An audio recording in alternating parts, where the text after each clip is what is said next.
महाराष्ट्राची number one वाहिनी star प्रवाहने नुकतीच एक मोठी घोषणा केली आहे. येत्या 3 महिन्यात स्टार प्रवाहावर 6 नवीन मालिका आणि 2 नवीन कार्यक्रम प्रेक्षकांच्या भेटीला येणार आहे. याच संदर्भातील एक प्रोमो नुकताच शेअर करण्यात आला आहे.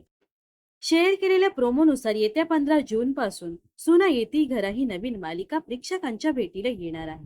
15 तारखेपासून सायंकाळी 7:30 वाजता ही मालिका प्रेक्षकांच्या भेटीला येत आहे. तर सध्या 7:30 वाजता स्टार प्रवाहावर मी सावित्रीबाई ज्योतिराव फुले ही मालिका प्रसारित होत आहे. तर मी सावित्रीबाई ज्योतिराव फुले या मालिकेचं काय होणार? ही मालिका बंद होणार की या मालिकेची वेळ बदलणार? याकडे या मालिकेच्या चाहत्यांच्या नजरा लागल्या होत्या. मालिकेत ज्योतिराव फुलेंची भूमिका अभिनेते अमोल कोल्हे साकारत आहे, तर सावित्रीबाईंची भूमिका अभिनेत्री मधुराणी प्रभुलकर साकारत आहे. तर मिळालेल्या माहितीनुसार मी सावित्रीबाई ज्योतिराव फुले ही मालिका कमी टीआरपी अभावी बंद केली जात आहे. यामुळे चाहत्यांकडून संमिश्र प्रतिक्रिया येत आहेत.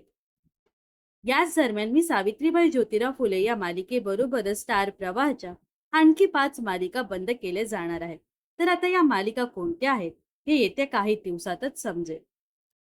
तर तुम्हाला काय वाटतं, स्टार प्रवाहाच्या कोणत्या 5 मालिकांनी निरोप घ्यावा हे नक्कीच कमेंट्स करून सांगा.